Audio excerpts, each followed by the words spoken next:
sustainable plastic waste management. And the project locations will be in Baulang village in Alor Regency, East Nusa Tenggara province. I choose this village because this is a coastal village, and then it's located in a remote area, so they are prone to this kind of plastic problems. And then I have two objectives. So the general one is to create an awareness for all the various parties regarding plastic waste management and plastic related problems.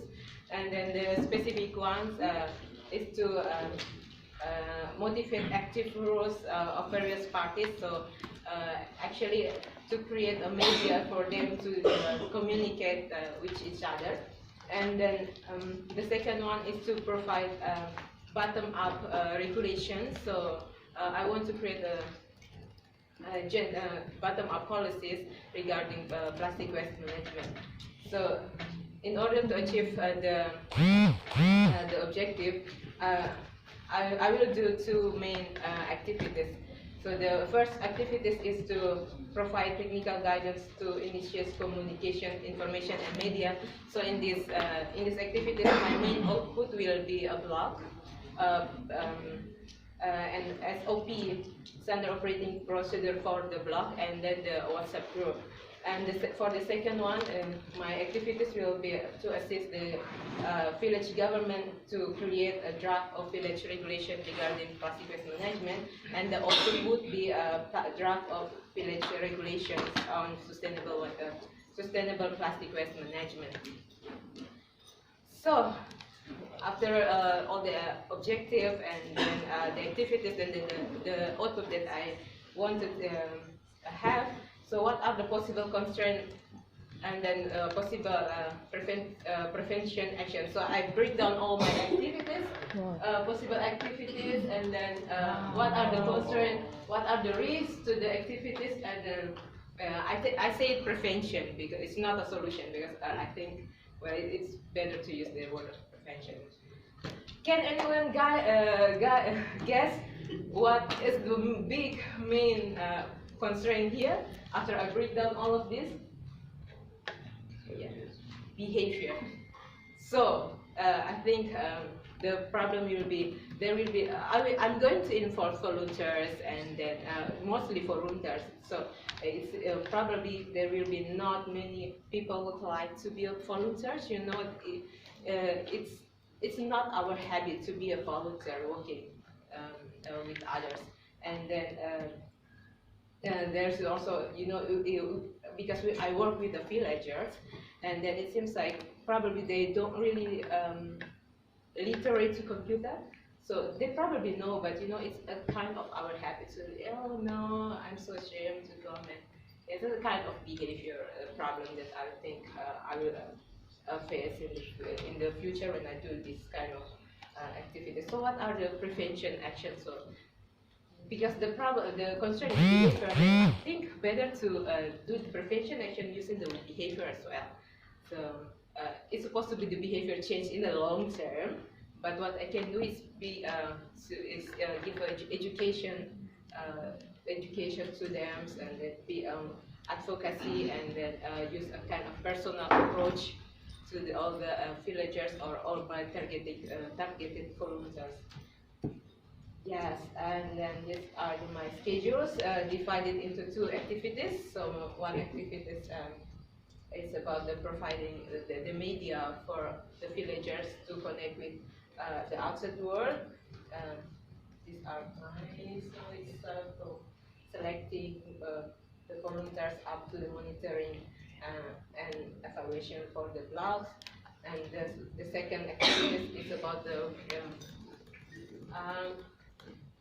creation of the draft for plastic waste management regulation for the village. At the end of the day, I'm going to have my final report, hopefully by the 4th week of November, before our final course. Yes, that's it. Yeah. Thank you.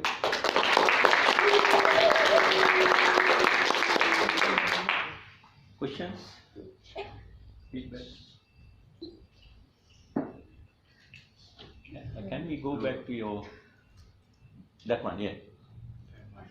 One after. Another one. No. That one. No. That one. Yeah. The conduct of training you are going to do in first week of October. Yeah. Is that a feasible thing to do? Because you got only 2 weeks to do. Yeah. you might have to shift a little bit. Yeah. I try to work on this schedule as tight as possible.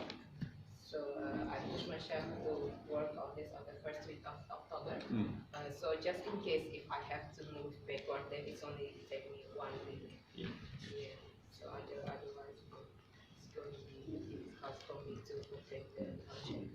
So Your risk assessment thing was very useful. I think that is very useful to have it. Yeah, I try to break down all of the possible activities and the possible risks to my each activity, so that I can come up with some kind of prevention action before I go to work. And then after I try to draw back to look at each problem that may occur, everything mostly related to our behavior. Because I work with society, and then it's all about how do I advocate them to willing to work with me voluntarily. And it's also the same for the regulation, for creating regulation. It's also in a volunteer work. So I'm going to work with the universities probably for Griffith, and then I will look for universities within my hometown. And then the same thing, the same risk appear. Probably they will be so busy, and then at the end of the day they won't be willing to. So what I can do is just try to use a personal approach to them. So hopefully it can work by the end. Yeah, so with your, it's really detailed, and I think you've done a really, really good job. So I see a plan, and I can see potential to action to this plan. With the volunteers, if you spend a bit of time thinking a little bit like the company Close the Loop thought, what is better and it's got to be cheaper to get them to actually sign on. So with the volunteers, just really think through what it is they will get out of the experience so that you can sell them. And in doing so, you will have them coming to you happily to gain experience, because they will grow and develop, because there's something in it for them. So just try and keep that process in your thinking. When we recruited students out of university to volunteer in our food waste program, we got 15 volunteers. Yeah, 15. They came on their own times, across 2 weeks, worked and tried to promote food waste to the general public. They were studying, getting experience, and all of them personally commented and reflected on the process. So it's easy to do if you can actually just get enough buy-in from the people around you. So try to do that. And the other thing about your blog and the fact that you're now isolating behaviour, just be really narrow sometimes in what you term or think about in terms of behaviour, because waste is so many different things. There's lots of behaviours. So just get really focused each time. Maybe just think about what that is exactly. What is it that you're asking people to do?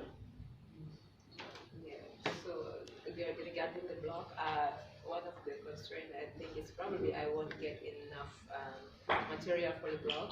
So that's why I come up with a WhatsApp group. So just try to ask them to just take picture whatever you do regarding plastic, and then send to me or send to the WhatsApp group, and then we can talk to each other, and then I try to get all the materials from them. It's a good idea. Yeah, I think this is only a first step. So if we want to launch for we want to if the village government want to continue to the website, or to the to go to the another more deeply regulation, that they already have active one. Yeah, I think the WhatsApp group will be enough for the project up to December. Then you can continue with the blog. following as a stage 2, maybe, yeah, when you get the resources. Yeah. Yeah, it's really depend on you know we work with the villagers, so if they think what is important for you, and then yeah, I hopefully also my work will be mostly like a bottom up, so down. So yeah. Okay, thank you very much.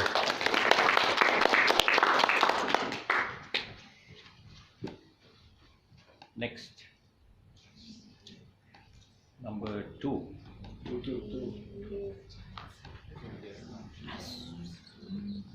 Presenters will give you information. So how do You just have to put the slot there. you do this? Just Just keep plugging the It just plugs in there, you just have to undo the cable. you know. It's all set on the right channel. Volume control, if you need it. So there'll be about 3 or 4, I think, who are going to speak in Indonesian. Challenge is how to keep this in the art ear. Yeah, I have a hammer and nail. It's supposed to hook over the ear. It's not very comfortable, to be honest. That's Okay. why I think we're using. Technology, it's not comfortable. This is the problem sometimes, you know. Yeah. It crashes. The fire, the camera is gone. Just in like,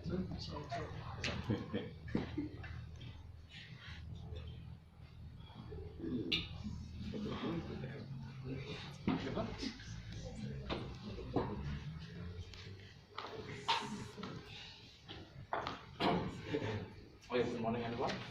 So today I'm going to talk about my project titled MTB Zero Waste World Map 2020. Before talking about with my project, I want to introduce you with my workplace. So this a landfill in Lombok, it's just in the middle of Lombok Island. And this is why I work every day. It's one, I think this managing the landfill is one of the waste management system in NTB, so it's just one small part of the waste management. So I work mostly at the end of the pipe, so I'm receiving all the waste generating in Lombok. It looks good from my office just around here, very small office compared with the landfill. It looks good when you see it from above, from the sky, but if you look closer, it's like this. In fact, 1.3 million waste are being generated in the province, but only 40%, only 47% are being managed at the moment. 40% is going to landfill. Only tiny part are being recycled, only 7%, and 43% are going anywhere. So it means that about 1,900 tons a day are being dumped illegally.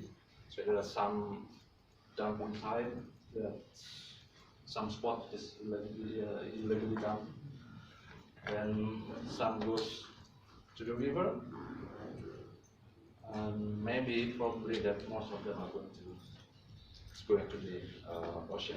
And based on my perspective in the government, I think there are something that should be changed in how we manage the waste in NTB province, specifically with the strategy in the system of the waste management. We have no clear blueprint, we have no clear path on how we're dealing with this problem. And it's since I work in the government since 2010, this problem is not getting better, but it's not like this. And that makes me think that we need a clear strategy, clear blueprint on how to manage the waste. And our governor have high intention, have high motivation on managing the waste properly. Actually, our national target is managing 100% or 70% waste handling and 20% waste reduction in 2025. But our province have the vision of zero waste in 2023 at the end of this the current regime. And my contribution in this management, in this waste management, is making the roadmap so we have a clear action plan towards zero waste in 2023. So this is my contribution for Ntb province as a proposal for waste management roadmap in 2023. So basically, the objectives what I'm going to do with this project is first, developing the roadmap, secondly, doing the public consultation to improve the quality of the roadmap, and lastly, sending or submitting this draft to be signed by the governor or by the head of department. So in doing this, there are three main parts of the process. First, making the draft. In making the draft, basically I want to do the literature review, as well as what that we've been doing in Australia for the last 2 weeks. I put the technologies in there, the recycling and waste management model in 2023, and detailed action plan, detailed yearly action plan. And second step is doing the consultation, public consultation. I think this is the most challenging thing because this is quite novel in our experience. Before, when we are making any policy, public consultation is not regarded well, and I think this is the most challenging because I have to convince the management level in my office that it is important that we have to involve public in making decisions. So in public consultation, I'll do two main things. First one is online consultation by using the website that I've already developed, and also the offline public consultation by inviting some of the key stakeholders in the consultation. And the last one, after some revision, I'm going to do just small focus group discussion to develop the final draft. Then the final draft will be submitted to the governor of Ntb province. So the time frame, hopefully I can finish the public consultation in 4 weeks, plus 1 week doing the FDD with some key stakeholders. And the final review, maybe for make more improvement with the draft, then finally the draft should be submitted to be signed at the end of November before the post course. Thank you. Thank you.